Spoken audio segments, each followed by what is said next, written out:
Good morning everyone. I just thought I'd put this video together because as a company we don't really shout about ourselves, we're not always beating the social media drum, and I've noticed loads of people doing videos, so I thought I'd do one on a topic that I'm really passionate about, and that's first aid. And within the first aid training, in my opinion, there is a massive part of the course that's missing, and that's what it's like to actually deal with a serious emergency. For most first aiders, they do their course, they go back to work, and they spend their whole lifetime being a first aider. And as a rule, you'll probably do no more than dealing with somebody who's passed out, maybe put a bandage on, some plasters, that kind of thing. If you're really unlucky, you may have to phone an ambulance for an incident. But that's about as far as it goes for most of us. But then there's the odd few where somebody has something like a sudden cardiac arrest, maybe an amputation, and something that you need to deal with that's life-threatening and serious. And that's why I've put this video together, because although the courses touch on it, I feel there should be a lot more in there about the actual aftercare for the first aider themselves. It is something that we do a lot in our courses and we spend a lot of time talking about, but the aftercare for the first aider is massive. How it feels at the time, well, when you go to work to do the job that you've done for years. And even though you're a first aider, I guess really that goes to the back of your mind. You're just going to work to be a machine operator, a lorry driver, a fork truck operator, an accountant, whatever it is your job is, you're going there to do that. At no point during that day and on your commute to work do you ever think, do you know what? Somebody may just drop down dead in front of me. Somebody may have a life-threatening illness today. And when it happens, it comes as a massive, massive shock. That first time you see the incident, whatever it may be, in my case, it was sudden cardiac arrest. The first thing I did was I forgot everything, absolutely everything. And there's a slide in our PowerPoint that says you can't remember your training. And that is 100% true and perfectly normal. Your head switches off, your brain switches down, and you kind of just go, and you're not 100% sure what to do at that point. And I always say to people at that point, if someone come up to you and said, what's your name? You would answer, because you don't know. And I think what it is, it's your body going into survival mode. It's looking at another human being and going, hang on a minute, if it could hurt them and put them in that state, what's it going to do to me? And it's good, it's a survival instinct. And what you're doing at that point is you're looking around, you're looking for the danger. What hurt them, can it hurt me? Now for you, this is going to feel like a lifetime as the first aider standing there. But in fact, in reality, it's milliseconds. And then your training kicks in. And everything that you learn on that course comes in and you step forward. But afterwards, when you're reflecting, you're going to feel like you didn't act fast enough. And again, as I say, it's perfectly normal. This is exactly what happened to me. Speaking to loads of people in my situation, it was exactly the same for them. Time just stood still and seemed to drag on for ages, but everybody else was going, well done, I can't believe how quickly you acted. When you're dealing with the situation, as we say, there's commotion everywhere, you're in a confused state, but you kind of zone everybody out and everything out, and your training kicks in. You're down, you're checking the airways, you're ensuring that the ambulance has been called, your first aid kit is becoming available, you're checking the patient, you're getting your PPE on, and you're opening up, in our case we was opening up the clothes, ready for the defibrillator when it turned up. Then the CPR starts. Once you know that the ambulance is on the way, CPR commences. And the thing is, again, you can have as much training as you want, but the one thing training doesn't give you is it doesn't give you that adrenaline rush. The amount of people I've trained that have said, cool, I couldn't do this in real life, I couldn't do it for that long. You can, you will, because the adrenaline is there. In the classroom, there is no adrenaline. There is no buzz running through your body. In real life, you know this is life and death, and you will keep going. And when I was doing it, someone said to me, would you like me to take over? And the honest answer was, no, I don't. However, I did because I knew it was the right thing to do, because that's what my training had taught me. However, I didn't feel tired, not like you do in the classroom. I could have gone, no, I'm okay, but that wouldn't have been the right thing to do for the patient. So yeah, we stepped back, and one of my ex-trainees actually took over and started giving CPR. This went on for quite a while when we mixed backwards and forwards, talking to the ambulance. And again, you can get quite confusing signals off of the ambulance service as well. They said to us, even though we had a face shield, this was well before COVID, this was back in 2012, but they actually said to us, do not do the breaths.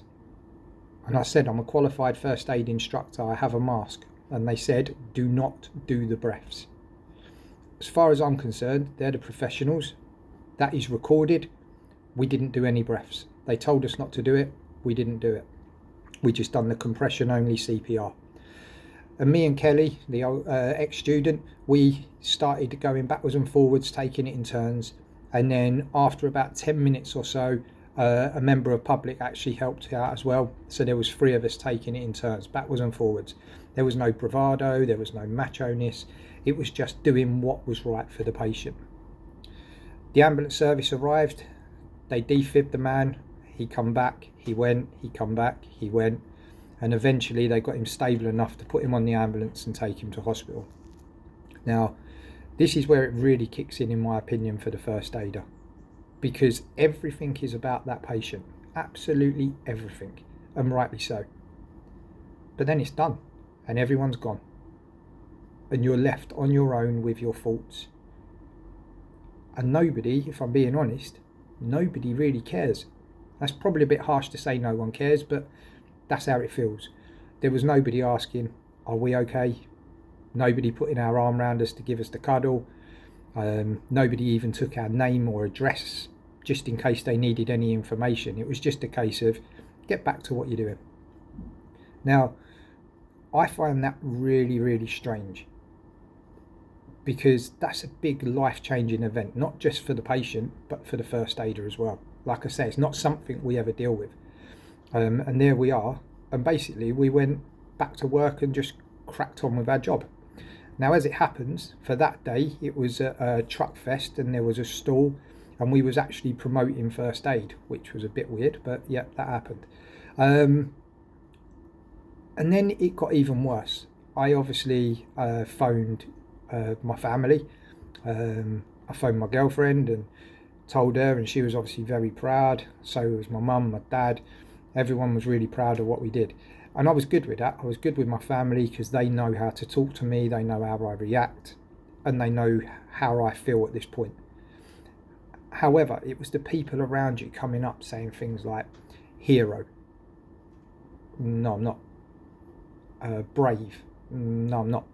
I'm doing my job, I'm doing what I was trained to do, but I don't feel that it makes you a hero. And for those of you that do know me, if any of you do, you'll know I'm always at the front, I'm the loud one. I would have been the person at the front of the tent going, hello mate, you want a leaflet, this is what we're doing, come and see us, where do you work mate? That would have been me. For the whole weekend I stayed at the back of the tent and didn't push myself forward. And the reason being was how people made me feel around me. I felt awkward, I felt embarrassed, I felt shy. I just wanted normality, but people wanted to praise, and I get it, I do get it. But it's not necessarily what people want when they've been in that situation. They just wanted to be treated normally. For me, I'm a kind of person that I will help anyone out if I can, when I can. And I was as blasé as this. He was struggling to breathe, so I helped him. So did Kelly, and so did the stranger. And talking to them, they felt exactly the same. But when people are around you all the time, what happened mate, oh what a hero and stuff like that, it puts you into a shell, it drags you back. I would say it's probably puts you into a form of depression really, even though it's something that you should be proud about, but you're almost embarrassed to step forward. You don't want to go on in your normal job for a while because you want all the talking to stop. I'm lucky, I've got a good family, I've got a good relationship, and I've got people that I can talk to. I'm a lucky one. A lot of my family are all ex-emergency services, so they've all been there, seen this and done this for a living for many, many years, 30 plus years. So I had a good network that I can go to, but not everybody has that. The feelings that I had inside, I can honestly say if I didn't have that support, they would have ate away at me. I would have been laying in bed worrying, Is he going to be okay? Is he going to die? Was it my fault? Is there anything else I could have done? Is there anything I could have changed? There's a lot that would have been going through my head, but I was able to talk to professional people that have been there and done it. Like I say, I've got a great relationship, and I was able to talk about that whenever I needed to, without someone going, "Oh God, you're banging on about that again." But it's what I needed. I needed to talk when I wanted to talk, and I needed to be quiet when I wanted to be quiet, and nobody was forcing me to do either at home. But it was when you was in the workplace, when, for in our case, when we was at the show, people just going on about it all the time, and it's not what you need. If you don't have that support network, I can really see how people would go into like a real big depression. Even in our case, where the person didn't die, I can still see how it would put somebody in that position, because they were constantly under pressure to answer questions and relive that event.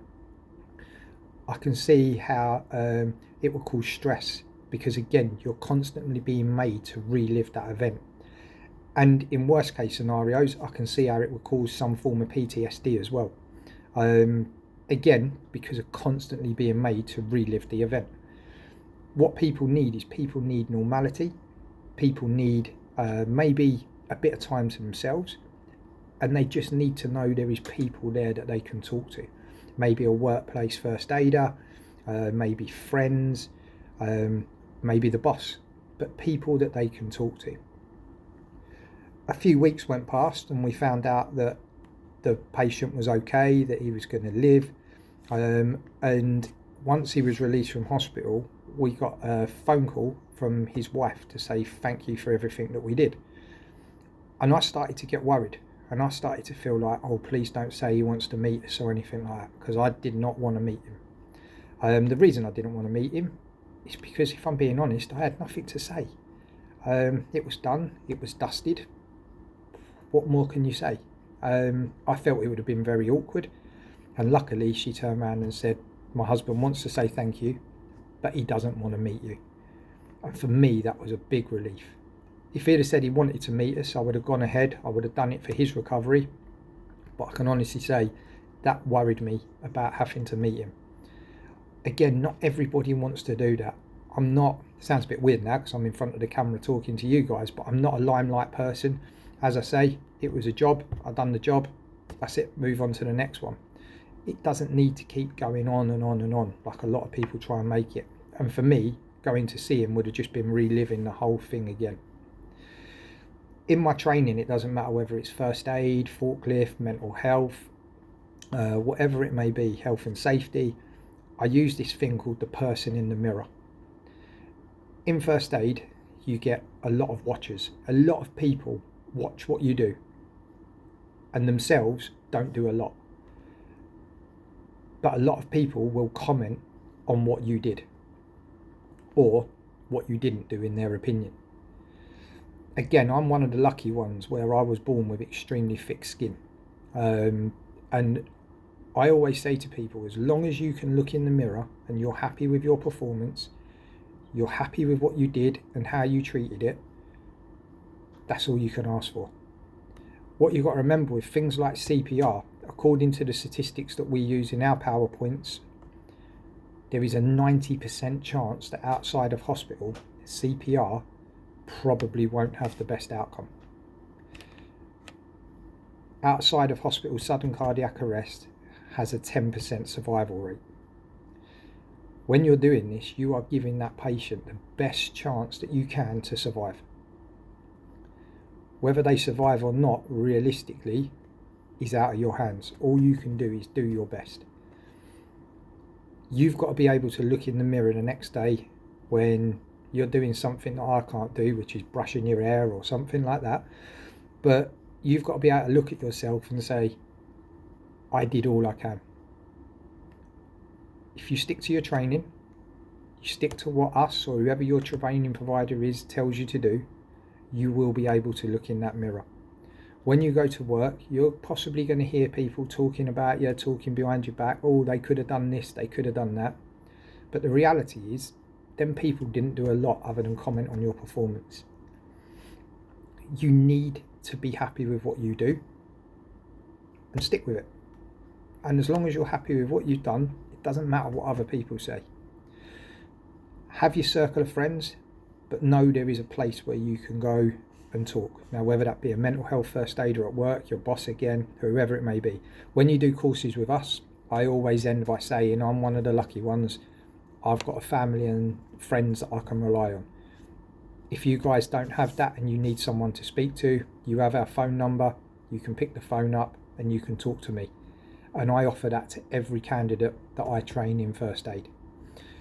It's important that first aiders know that they've got this support, because as I say, for many people, it's just the odd plaster here, the odd bandage there, I feel a bit sick.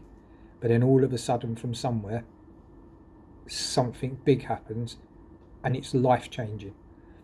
Everybody thinks about the patient, and as I said earlier, rightly so. But we have to start thinking about the first aiders and giving them the support and the time that they need to get their headspace right to go back into work and do their job safely. I hope that all makes sense, and I hope the video's done what I wanted it to do, which is promote the thing that I'm passionate about. If you need any help with any training, first aid or whatever it may be, then just give us a call. Details are obviously on the page. Email us or check our website out. And hopefully, if you've done a first aid training course, you never have to use it. But other than that, hopefully we'll see you all soon. Thanks, bye.